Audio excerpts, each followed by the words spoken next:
again, I'm not going to go through a lot, other than the fact that she's been deported from at least 3 countries, is the co-founder of Code Pink and Global Exchange, among other things. Those of you who don't know Code Pink, those are the people that disrupt every executive government speaker in the Senate and other places, and I understand some people were just arrested outside of Dick Cheney's house. It's amazing that it was the people outside the house that were arrested. But that seems to be the way things work in this country. Medea, please.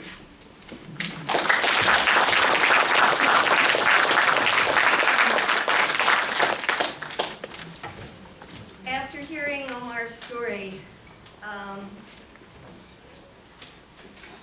I feel like there are some seats here if you want to stand. There are other seats. I don't want to disturb anyone. Just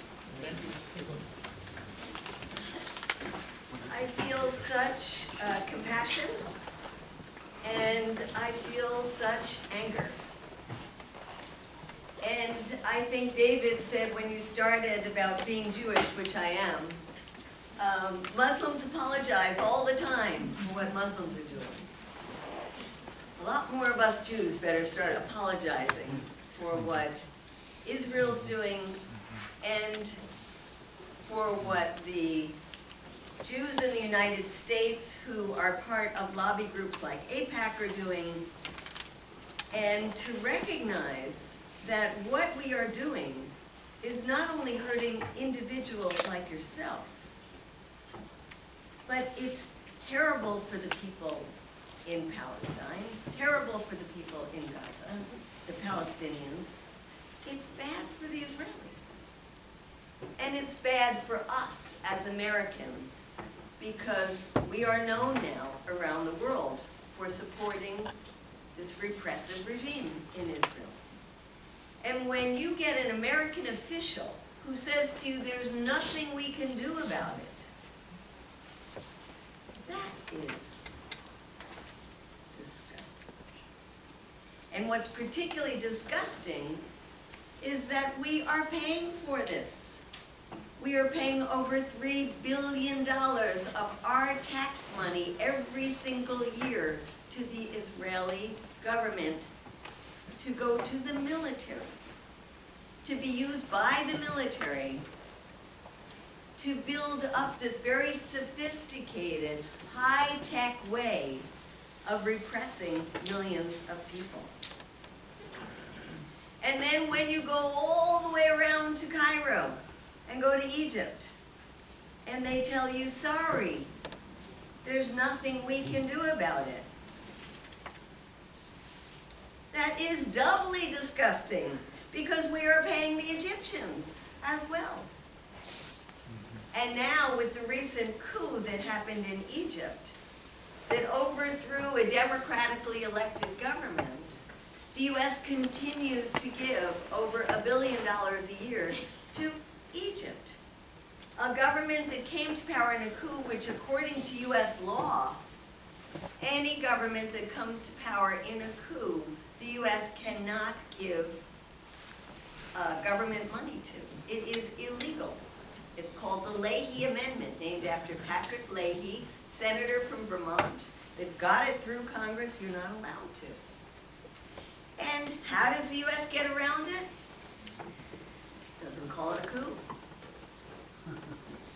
Just by that mere fact of not calling it a coup, the U.S. can continue to give money to that repressive regime, just sent over 10 Apache helicopters.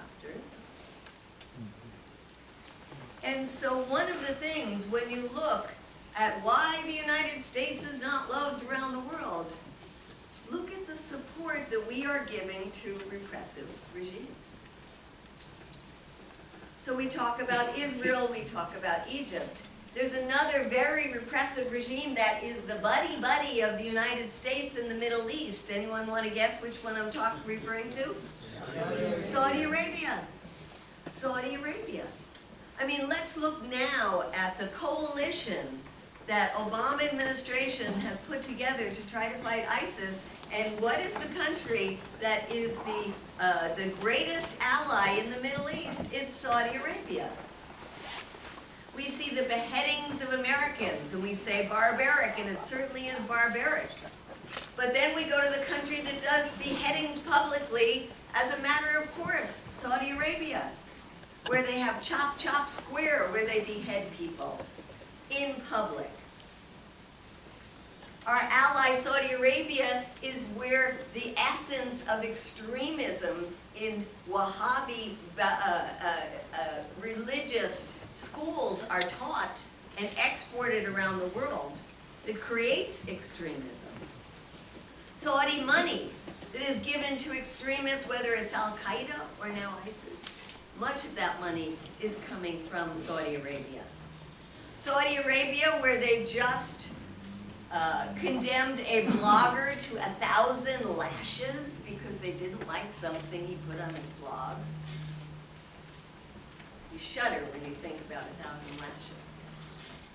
Saudi Arabia, where they just condemned one of the most high-profile human rights lawyers to 15 years in prison because he questions things about the government. Saudi Arabia, where women are second-class citizens, not allowed to drive, and now some women who dared to defy the government by driving are now being tried under the terrorism laws. That's our good friend in Saudi Arabia. So the U.S. maintains alliances with countries that are repressive. And the U.S. also then, on the other hand, wants to intervene in the Middle East to bring democracy to other countries. And some people might have listened to Kathy Kelly and said, she seems like a really nice lady. And let me tell you, she is a really nice lady. But you might have thought, she's really naive, though. If you think that you can use love against these crazy terrorists. Well, I want to tell you what is really either naive or maybe just insane. And that is the policies that we have been using from the Bush administration, and much of it carried over into the Obama administration. And that is fighting fire with fire.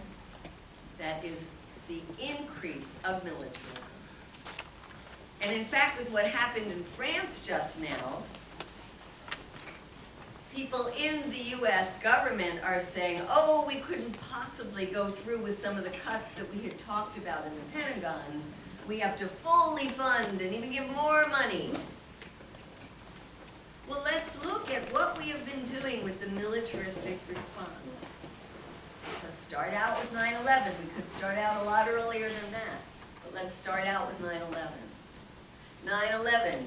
An excuse, instead of going after individuals who attacked us and bringing them to justice, invaded first Afghanistan. I've been to Afghanistan several times. Kathy Kelly has spent a lot of time in Afghanistan, and she can tell you during the Q&A part what it's like in Afghanistan today. But let me just say that one might think that if you were invaded and occupied for 13 years by the richest country in the world, you might get some benefits that would spread around to the population. Well, what has happened in Afghanistan is a tiny percentage of the most corrupt people have gotten even wealthier, tremendously wealthy, as have a lot of U.S. corporations. Talk about corruption. But the vast majority of people remain in dire poverty. It still remains one of the worst places to give birth as a woman because of the high rates of maternal mortality. One of the worst places in the world to be a child to be born because of the high rates of infant mortality. Opium, the largest agricultural product in the country. And when they look across the world at the most corrupt countries in the world, a group called Transparency International that rates countries every year, you know where Afghanistan stands? At the very, very, very bottom. This is the great benefit that has come from 13 years. And they say, oh, women have been liberated. It's very hard to be liberated when you're poor, when you can't stay in school because your family can't afford to keep you in school. It's very hard to be liberated when there is still a war going on. So very little benefits from 13 years of U.S. occupation in Afghanistan. So what was the other thing that the U.S. did after 9/11 was using it as an excuse to invade a country that had nothing to do with 9/11, and that is Iraq. Well, Iraq had been already devastated by 13 years of sanctions, but it was still a very middle-class country. And I remember going to Iraq the first time I was there and just being amazed at all the doctors and the lawyers and the judges that I met, and so many of them were women. And I had this stereotype idea of Middle Eastern women, and there I met all kinds of women. This is under a repressive government of Saddam Hussein, where education was free to PhD. You could become a doctor, not pay a cent. Not like here in this country where you're an indentured servant if you want to get an education in college. And medicine was free. Free healthcare system under a dictatorship. And the women, I remember the first woman I met, she came up and she said, she spoke English beautifully. I said, did you live outside Iraq? She said, no, I've never even traveled outside the country. I said, where did you learn English? She said, in the university. And her first question to me was, which are the black women U.S. poets that you like the most? And I thought, oh my God, this is an Iraqi woman asking me about black women poets. Which ones do I remember? And we ended up having a conversation about U.S. literature and poetry. And this was a country that had nothing to do with 9/11, where the U.S. then decided to invade. Of course, if the largest export of Iraq were broccoli, the U.S. would never have invaded. But it was oil, the U.S. invaded. And look at Iraq today. Iraq today, absolute devastation. Tremendous poverty. Unleashing a cycle of violence that is continuing on year after year after year. And the U.S. really feeding the flames of sectarianism. I have a friend who runs women's organization in Iraq, and I said to her, what is the legacy of the U.S. intervention in Iraq? And she said, hatred. We learned to hate each other. She said, my father was Sunni, my mother was Shia, and I never even knew it growing up. And today we've learned to hate each other. That is the legacy of the U.S. intervention. So U.S. creates this sectarian violence that we see today turning into ISIS because the Sunnis who were in power were disenfranchised when the U.S. came in and overthrew Saddam Hussein, put a sectarian Shia government into power, and so many of those disenfranchised Sunnis are today the leaders in ISIS. And we wonder, where did ISIS come from? And then you look at the other places where the U.S. has intervened.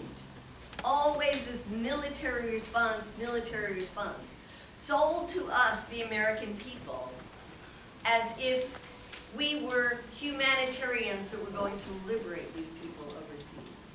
We were going to bring democracy. And I remember the women in Iraq saying, please don't bring us democracy. We hate Saddam Hussein. Let us liberate ourselves, please. But look at country after country. Libya, another humanitarian intervention brought to you under the Obama administration, saying we have to liberate these people from this terrible dictator, Muammar Gaddafi.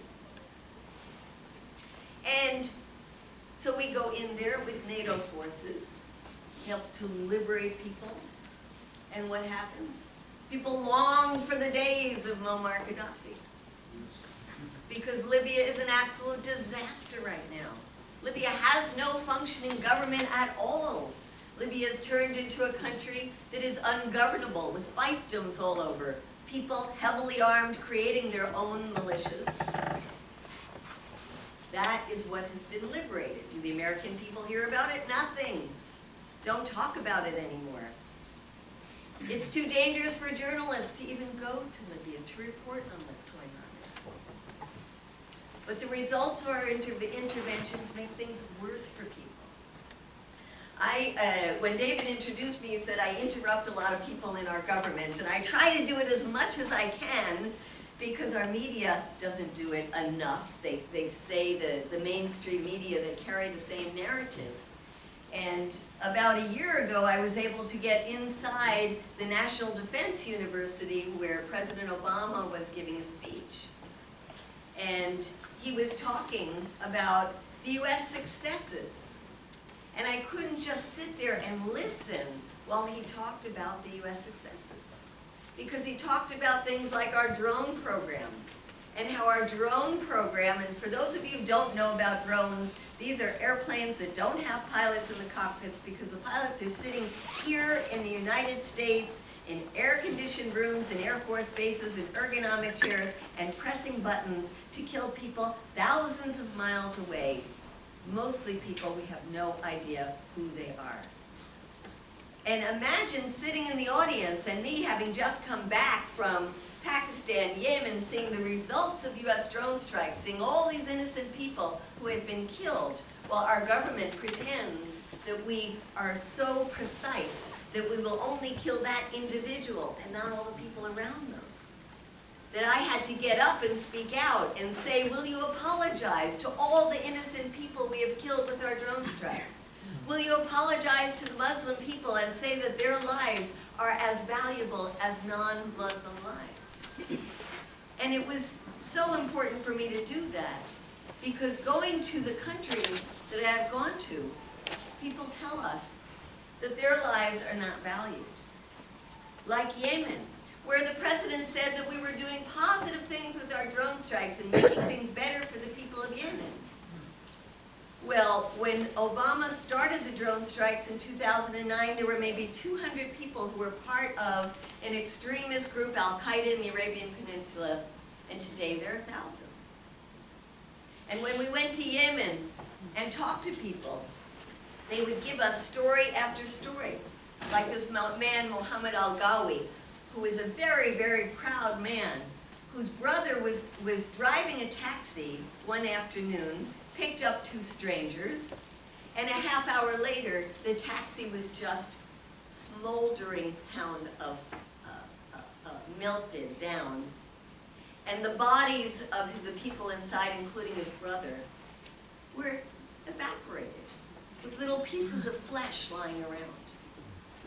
And this man, Mohammed Al-Gawi, came to see us with the two small children of his brother, who would never see their father again. Talked about his young wife, who would never see her husband again. And said, we want answers. And they tried to go to the American embassy. They wouldn't let him near the American embassy. He wrote letters. He said, please tell us what happened, why this happened. He got proof that his brother had nothing to do with any extremist kind of organization. And he said to me in tremendous, tremendous frustration and anger, he said, what is this about the United States? He said, I thought the United States was a democracy. He said, in my tribal culture, if you commit a crime or a terrible mistake, you have to do something about it. You have to acknowledge what you did. You have to apologize to the family. And you have to provide compensation to that family. He said, could it be that my tribal culture is more evolved when it comes to justice than the United States of America? Quite likely. Quite likely, because he could get no response from the United States. And so what happens every time there is a drone strike? Entire villages want to join an organization like Al-Qaeda. Entire villages want to try to find a way to seek revenge. And that is something called blowback, where what we do then has consequences to the people that we do it to. So here we see country after country that the US has invaded. And then we come to Syria, where there is a terrible, terrible, terrible civil war that is going on there. And many people who want to stop that war have been pleading with the United States to say, get involved. And we say, can you look at the history of U.S. involvement, and do you think that U.S. intervention is going to leave something better for the people of Syria? I don't think so. Unfortunately, the results of U.S. intervention to try to, quote, stop extremism has led to more extremism. In fact, we see either Al-Qaeda or ISIS-type groups now, not only throughout the Middle East, but also in Africa, in Northern Africa, now Nigeria, cells cropping up in Europe and other places. And we see thousands of young people from places like Europe and even the United States and Canada leaving the U.S. to go fight with a group like ISIS. And you talk to some of these people, and they will count things like the treatment of U.S. prisoners in Abu Ghraib, the ongoing atrocities that are happening by keeping people in indefinite detention in Guantanamo, the drone strikes. Violence breeds violence. And so we have to do something differently. And when I go to the Middle East, people say to me, why is the United States doing this? And they have all kinds of theories, lots of conspiracy theories, but lots of theories. Some people say, well, it's because the U.S. wants the Middle East to be weak. It wants to divide our countries up.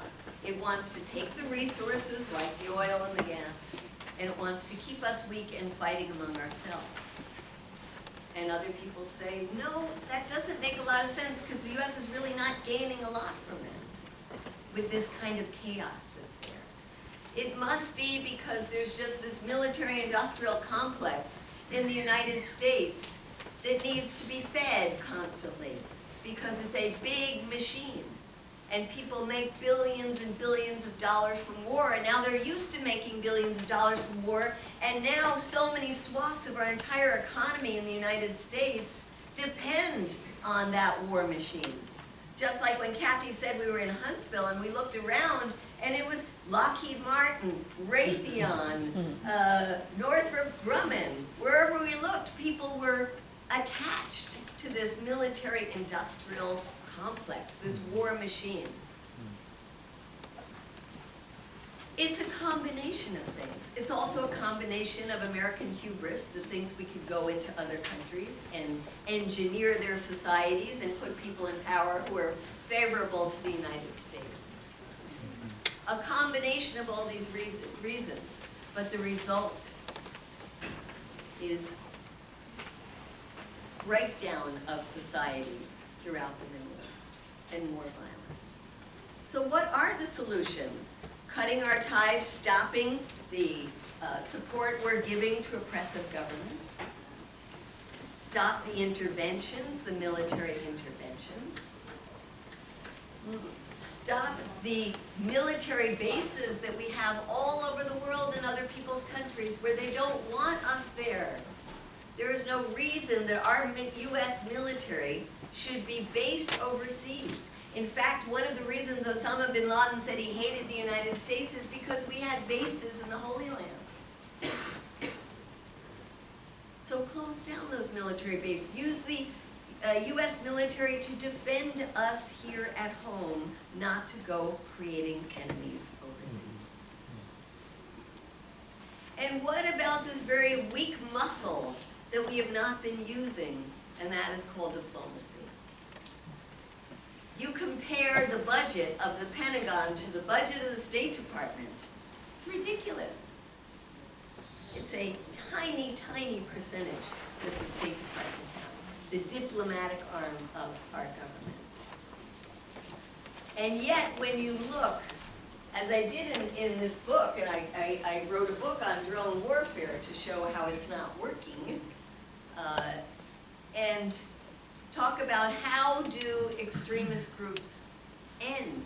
How do terrorist groups that have been created throughout the last 60 years, there's a study done here how do they come to their demise? The vast majority are through better policing, find individuals. The next largest category is incorporating people into the political system. And the very, very smallest category, that was 7%, was through military action. Now this weak diplomacy we've been using, I saw firsthand when I went to the Geneva talks, the first talks around Syria that were taking place. The US went reluctantly to the table. The Assad regime had representatives. The Syrian opposition, the moderate opposition that the US and the West have been funding, had representatives. And we went there with a group of Syrian women. These Syrian women represented civil society. There were Syrian women who did not take up arms, but who every day were risking their lives, trying to get local truces, trying to get humanitarian aid into places. And they had been begging for a place at the table. They said, how are we ever going to come to a peaceful solution if there are no peacemakers at the table? If all you have at the table are guys with guns. Well, these women were not allowed a seat at the table, and of course, the discussions got nowhere. And they haven't even been tried since then. The US can play such a strong role in diplomacy because the US is a superpower, because the US has so much money that has been throwing around. The US can strong-arm other countries when it wants to, like in the UN, when it wants to veto proposals for Palestinian independence. Why can't the US use its muscle to bring people to the negotiating table? So, what we have on the one hand is a militarized economy, a militarized society, a militarized solutions, in quotes, to problems. And the other hand is, where is the peace movement? Where is the countervailing force that you need? Well, under the Bush years, there was a huge peace movement. People would get out on the streets by the hundreds of thousands to say, don't take us into war with Iraq. Bring the troops home from Afghanistan and Iraq. We had a very, very vibrant movement that included soldiers who came back disillusioned from their time in Iraq and Afghanistan and said, these wars don't make any sense. Let's stop them. We had parents whose children had died. We had families, military families, who joined us. We had all kinds of people coming out during the Bush years. Bush didn't listen. Then came Obama. Where was the peace movement under Obama?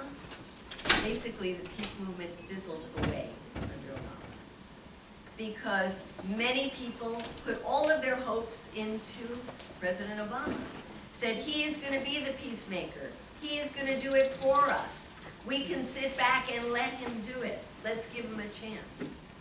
And other people thought, well, I've been doing this for so many years, it didn't make a difference. I'm going to work on something else that maybe I can see the fruits of my labor. Work on the environmental issues that are such a huge crisis. Work on the issue of money and politics and why our system is so corrupt. All very good things to work on. But it meant that the peace movement did not have the force to push Obama to try a different policy. And that's where I wanted to lead us to now, which is we've got to rebuild that peace movement. We have to. And there are some examples where we have been doing some positive things. And I want to give those examples as inspiration for us to do more. One of those examples is about Iran. I said we haven't been using the muscle of diplomacy very much. And the one place we have been doing it is around Iran. In Iran, there are forces inside the United States. I mentioned the powerful lobby group AIPAC, that is the pro-Israeli government lobby group, and the Israeli government itself have been pushing for the US to go in and just bomb nuclear facilities in Iran. and to tighten the sanctions, keep tightening sanctions against Iran, with the goal that the hardliners in Iran would say, all right, we're not sitting down to the table anymore, forget these negotiations. But instead, the Obama administration has kept on the path of negotiations. And that's because there has been a countervailing force. There have been hundreds of thousands of people who have been calling in to their senators and their congresspeople and to the administration and have been saying, we don't want another war in the Middle East, that a war with Iran would be so devastating. Keep on the path of diplomacy. So we've been defying AIPAC and powerful senators on both sides of the aisles. And diplomacy is moving forward in the case of Iran. There's another example I want to give, and that's around Syria, when Obama said he was going to go in militarily to overthrow the Assad regime. There were many people who said, this makes no sense, this will only inflame things further, we don't want another U.S. involvement in endless war in the Middle East. And Obama said he was going to go and do it anyway. And there was an uprising in the United States. I would call it a spontaneous uprising in the United States. And I live in Washington, D.C., and I remember at that time, we were so appalled by the idea of getting involved in another U.S. war in the Middle East that we went outside Congress and set up an encampment 24 hours a day. And we had a big whiteboard out there, and we put the name of every undecided congressperson because Obama, because of the pressure, said he was going to go to Congress. And we worked every day going into the halls of Congress, doing the lobbying and doing the lobbying. And I remember that there was a big meeting of the Tea Party happening in Washington, D.C. In fact, they were in D.C. in a Congress because they were there to try to overturn Obamacare. And we went to one of their Tea Party conferences with thousands of people in the audience, and we said, do you want to see the U.S. get involved in another war in the Middle East? And then we realized we forgot one important thing because they hate everything Obama does. We said, do you want to see Obama drag us into another war in the Middle East? And then they were, no! And we said, well then come and join us in our lobbying. We're out in front of the White House. And hundreds of people started just leaving the conference to come out and join us. And they said, we hate everything that Code Pink stands for. And we never thought we'd take our marching orders from Code Pink. But here we are. Can you tell us what rooms to go to and who we should be lobbying? And it was just an example of all over the country of people calling their congresspeople, emailing them, going to their offices and say, we don't want another war. And so what did Obama do? Decided to negotiate to get rid of Assad's chemical weapons. And the last example I wanted to give you was about drones. One of the things that Kathy Kelly didn't say is that she is on her way in a couple of weeks to do 3 months in a federal prison because she stepped over the line at Whiteman Air Force Base, where they are part of the drone complex that is being used to kill people overseas. And because she stepped over the line with a loaf of bread and a letter trying to meet the commander, she was arrested and has been sentenced to 3 months in prison. Well, Kathy is an example of people around the country who have been going to these bases and protesting outside the bases, some of us outside, some of them crossed the line, building up a movement in this country. And because of that movement, in small towns, in places like upstate New York, or places like Creech Air Force Base in California, this movement has done tremendous amount of work to expose the drones, to force the government to admit it has a drone program, to force the government to admit that there are civilians who are being killed. Our movement has been hooking up with people overseas to stop the proliferation of drones, other countries from getting them. Our movement has been hooking up with the victims' families to demand compensation for those families. And we have been changing public opinion as well. Because when we started this work just a couple of years ago, the vast majority of Americans said they thought it was just fine. 83% in a poll that was taken in 2011 said it was just fine to kill terrorist suspects with drones. And a terrorist suspect means nobody's been accused of anything, much less convicted of anything. Today that has dropped by 20 percentage points, which is a significant change in public opinion. So I would say that this work, while it's very, very difficult to turn around the military-industrial complex, the American people are basically tired of war. Now, they can be whipped up when the media whips them up and tries to sell another war. But basically, the American people are tired of war. And I want to end by addressing the younger people in this room, because I find it very, very sad that young people today have lived most of your lives in a state of war. You might not see it, you might not feel it, but it is there, and it's become the norm for young people. It's become the norm for young people to see their government using a militarized response. It's become the norm for young people to think we will always be at war because that's the way it's been since the time that I've been growing up. And young people should not have to feel it. And the young people that Kathy talked about, whether we're talking about in Lebanon or in Gaza, where young people are terrorized every single day by war, whether it's the drones that the Israelis are using to terrorize people, or these constant invasions where thousands of people are being killed and hundreds of children being killed, and our tax dollars being used to provide those weapons. Children should not have to live in a state of fear, and children should not have to live in a state of war. And so if indeed we are this great nation, and if indeed we are a democratic country, then we, the people, have to exercise our democratic muscle. We have to rebuild the peace movement. We have to be the countervailing force to the military-industrial complex.